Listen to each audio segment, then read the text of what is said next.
মানে নজরুলকে খালি বলা হয় বিদ্রোহী, শুধু বিদ্রোহী। আমি এই লেখাটা আগে দিচ্ছি, এই লেখাটা আগে দিচ্ছি, দেখবেন যে নজরুল তো অসাধারণ।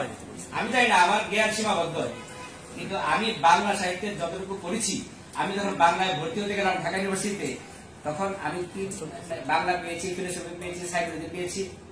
হুমায়ুন আজাদ, ডক্টর হুমায়ুন আজাদ জ্ঞানের সাগর, উনি যখন ক্লাস নিতেন, ওনার আশেপাশের সমস্ত ডিপার্টমেন্টের ছেলে মেয়ে এসে বসে থাকতো, উনি জানতেন যে অন্য ডিপার্টমেন্ট।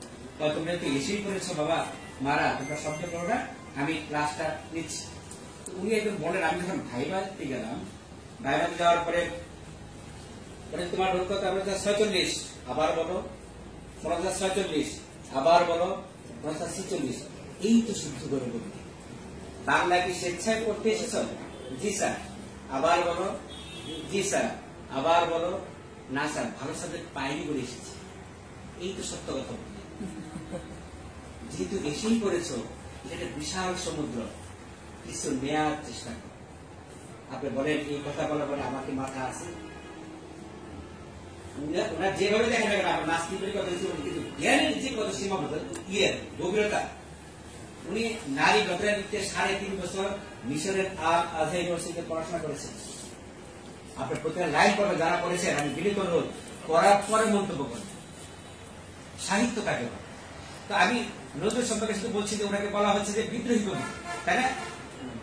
মানুষ সমুদ্রে ডুব দিতে পারে, কিন্তু ধারণ করার সক্ষমতা মানুষের নেই। নজরুল এক মহাসমুদ্র, তাকে ধারণ করা সহজ নয়, তাতে আমরা ডুব দিতে পারি। যে কবি লিখেছেন মোর প্রিয়া হবে এসো রানী, দেব খোপায় তারার ফুল, তাকে রোমান্টিক কবি না বলে শুধু বিদ্রোহী কবি বলা।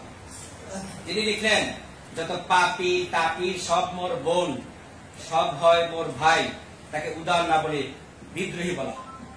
যিনি লিখেছেন যেদিন আমি হারিয়ে যাব, বুঝবে সেদিন বুঝবে, অস্তপারের সন্ধ্যা তারা আমার খবর পুছবে, বুঝবে সেদিন বুঝবে, তাকে অভিমানী নয় শুধু বিদ্রোহী বলা। যিনি লিখে নিজেই বলেছেন বিশ্বাস করুন আমি কবি হতে আসিনি, প্রেম দিতে এসেছিলাম, প্রেম পেতে এসেছিলাম, তাকে প্রেমিক না বলে বিদ্রোহী বলা। যিনি লিখেছেন সুন্দরের অবহেলা আমি সইতে পারি না বন্ধু, তাই এত জ্বালা, কিংবা আমি কবি, আমি আঘাত করলেও ফুল দিয়ে আঘাত করি, অসুন্দর কুৎসিতের সাধনা আমার, আমার আঘাত বর্বরের কাপুরুষের আঘাতের মতো নিষ্ঠুর নয়, আহা তাকে সৌন্দর্যের কবি না বলে বিদ্রোহী কবি বলা। যিনি বললেন ছেলেবেলা থেকেই পথে পথে মানুষ আমি, যে স্নেহে যে প্রেমে বুক ভরে ওঠে কানায় কানায়, তা কখনো কোথাও পাইনি, তাকে অবহেলিত না বলে বিদ্রোহী বলা। যিনি লিখেছেন শোনো শোনো ইয়া ইলাহি আমার মুনাজাত, কিংবা মসজিদের পাশে আমার কবর দিও ভাই, যেন গড়ে থেকেও মুয়াজ্জিনের আযান শুনতে পাই, তাকে ধার্মিক না বলে বিদ্রোহী বলা। যিনি লিখলেন আমি যদি আরব হতাম মদিনারি পথ, এই পথ মোর চলে যেতেন নূর নবী হযরত, তাকে নবী প্রেমিক না বলে বিদ্রোহী বলা। তিনি লিখলেন রোজ হাসরে আল্লাহ আমার করোনা বিচার, তাকে ধর্ম ভীরু না বলে বিদ্রোহী বলা। তিনি লিখেছেন যে দধিচিতের হাত দিয়ে ওই বাষ্প সকট চলে, বাবু সাহেব এসে চইল তাহাতে, কুড়িরা কইল তলে, বেতন দিয়েছ চুপ রও যত মিথ্যাবাদীর দল, কত পাই দিয়ে কুলিদের তুই কত ক্রোধ দিবি পেলি বল, তাকে শোষিত মানুষের বন্ধু না বলে শুধু বিদ্রোহী বলা। যিনি লিখেছেন তার ওই লৌহ কপাল ভেঙে ফেল কর্ণের উপর, তাকে প্রতিবাদী না বলে বিদ্রোহী বলা হয়। যিনি লিখেছেন বাবুদের তাল পুকুরে হাবুদের ডাল পুকুরে, সে কি বাস করলো তারা, বলি থাম একটু দাঁড়া, তাকে দুরন্ত কিশোর না বলে বিদ্রোহী বলা।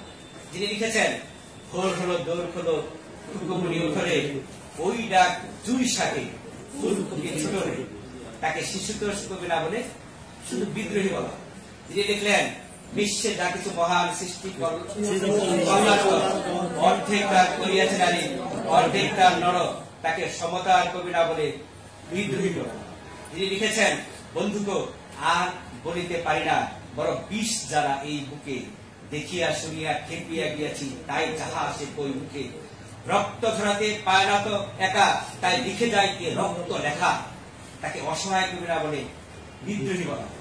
যিনি লিখলেন গাহি সাম্যের গান, যেখানে আসিয়া এক হয়ে গেছে সব বাধা ব্যবধান, যেখানে মিশেছে হিন্দু বৌদ্ধ মুসলিম খ্রিস্টান, তাকে অসাম্প্রদায়িক কবি না বলে বিদ্রোহী বলা হয়। যিনি উমর ফারুক কবিতা লিখলেন, তিনি রাজনৈতিক কবি নন, বিদ্রোহী কবি। যিনি খালিদ বিন ওয়ালিদকে নিয়ে খালিদ লিখেছেন, তার এক হাতে রণতুর্য, তিনি যোদ্ধা না, তিনি বিদ্রোহী। যিনি লিখেছেন ঘুমিয়ে পড়েছিলাম, স্বপ্ন দেখে জেগে উঠে আবার লিখছি, কিন্তু আর লিখতে পারছি না ভাই, চোখের জল কলমের কালি দুই শুকিয়ে গেল। তোমরা কেমন আছো জানিও, তার কিছু খবর দাও না। নাকি সে মানা করেছে আহা থেকে বিরোহী না বলে বিদ্রোহী বলা।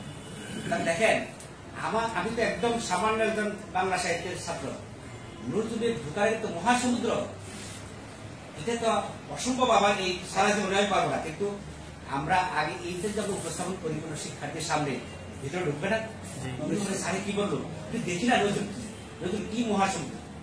আমাদের কাজ হচ্ছে শিক্ষার্থীকে ডিপ প্ল্যানিং এ ঢুকিয়ে দেওয়া। এই নজরুল সম্পর্কে আপনি যখন আরো মন্তব্য করবেন, আরো টপিক আলোচনা করবেন, দেখবেন যে সে জানার চেষ্টা করবে। আমাদের কাজ কিন্তু এইটাই। অনেক ধন্যবাদ স্যার, সমাজ।